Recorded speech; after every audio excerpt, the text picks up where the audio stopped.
Hey guys, EDDBUD here, and it's time for your weekly dose of running news.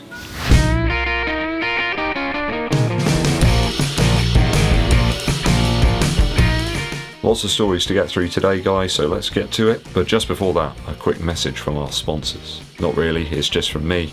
If you are enjoying the channel and you haven't done so already, please make sure you hit that subscribe button and click the bell as well for notifications when we launch those new videos for you. And also, if you're enjoying the videos, give this a thumbs up like. Story 1 today. I have a real hunch from these leaked images I found on the internet that I think Nike are going to launch a custom by you version of the Next Percent 2. It seems as if they've tried just about every colour combination going. I think this might launch quite soon. There's been loads of custom by you options actually that have just become available on the Nike website. Images here suggest a range of different colour options, although sadly none of them show any variations in outsole traction rubber. It would be nice to see the waffle outsole offered again as they did before on the Next Percent. Hard to see from the images if any of them have any of the perforated laces that we've seen on the early versions of the Next Percent 2. But let's just hope that they allow different colours of top line midsole and toe box reinforcement so that we can move away from that pelican thing that's really bugging me. All of these images though are just Pelican Beak City. I have to say the black and white version there with the gold trim is quite fetching, but I'm really not sure about that flame pattern in the heel. That just no. And please tell me Nike that there's none of those awful logos and icons that you can add on with the skulls and things. It's not a good thing. Maybe an EDDBUD custom Next Percent 2 in the pipeline. Maybe. It all depends whether you can have a separate toe box reinforcement and top line midsole colour, because that's a deal breaker for me. For some reason it just doesn't look anywhere near as bad in the proto version. And please allow us to have that big swoosh as well. It just looks so much better. Story 2.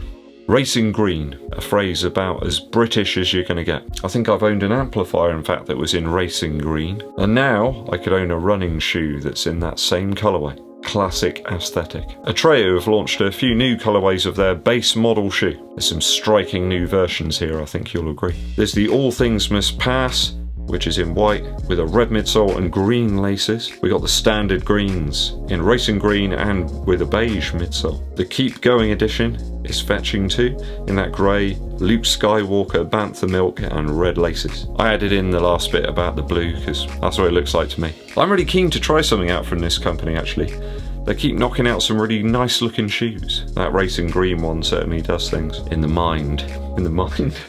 Does things in the mind. I think these come in at about $75, and when you convert that across to British Earth credits, it's about 54 quid, so it's not huge, but then I guess there's going to be some sort of import taxes and postage and all that kind of stuff. Still a crazy low price though, and that's not the subscription model, that's just the one-off deal. I would be interested to see what the delivery cost is in Europe and other areas of the world. Maybe this might just push me over the edge to get a pair and test them out and see what they're like. Have you tried any Atreyu shoes? What do you think of them so far? I know they've got that artist model out as well, which has got a slightly more cushioned midsole. But then again, you see, I quite like a nice firm midsole. Something with a little bit more road feel, you know? Let me know in the comments. Story 3. You guys know I really enjoyed testing out the COROS Pace 2 a little earlier this year. Super lightweight option, just so simple as well in operation. It was really difficult to mess up on that watch. A really good tailored interface. The UI was just intuitive, which is exactly what you want. Simple and to the point. They're going to release 3 new colorways of the said COROS Pace 2. I think they're launching relatively soon. I'm not sure it's quite yet, but maybe by the time you hear this, they'll be out there in the wild. The red version here is a nod to the classic Pace hue of running tracks around the world. I think you get tone hues with guitars, you know, different colours obviously make it sound different. I think it's all a bit of snake oil personally, but even woods with electric guitars, I'm not entirely sure if it really has that much bearing on the sound. On acoustic guitars, yes, but when you've got magnetic pickups there, really? Maybe adjust the sustain slightly. Anyway, we're getting off track here. We have green for the wonderful Pacific Northwest with its forest vibes. And then gold for Kip and the gang, as they look to forge their own medals in the material of history itself. I was quite proud of that last one. Another awesome product that COROS is set to drop very soon, which I think I'd find very useful, is a key fob charger. So you can attach this to your keychain and you'll always be able to charge up your COROS watch whenever you've lost your cable, which I do all the time. I'm always losing it. I think the main problem is that you don't really have to charge it all that often, so you can't remember where you last left it. So I think a very welcome addition to the COROS product arsenal. COROS with some timely new additions here. Hey, it's alright, I can deal the dad jokes because I'm a dad. I'm a professional, I'm certified. Story 4. Are you a Pegasus Trail fan? I know there's lots of you out there. I think anyone that's got a Pegasus shoe probably of the last few years probably realises that they're actually very versatile shoes where the outsoles just work for almost anything. If you are a fan though, you can crank up the excitement knob to 11. It looks like they're set to release a Pegasus Trail 3 in the very near future. Zoom Air underfoot and some minor upper modifications there to improve durability and lockdown. The lace eyelets have been refreshed, so I don't think it's kind of fresh lemonade sort of refreshed, but it certainly looked better. And the pull tab in the trunk there has been minimised. It was pretty huge in the last version. Looks like they've increased the amount of rubber up in the toe box there, like a toe guard. It seems a little higher and a little wider than the previous one. Maybe to protect the toes, which is a prerequisite requirement when you're out on the trails, as I found out the other day when I smashed my toe into a tree branch. Does look like it could still be on the bulky side though, this one, doesn't it guys? It's kind of put me off in the past before. There's a couple of really nice colourways of the Pegasus Trail 2, but yeah, it just could be a bit bulky. Not sure I want all of that upper bulk there. I'd rather have it underfoot, like in the Innovate shoes.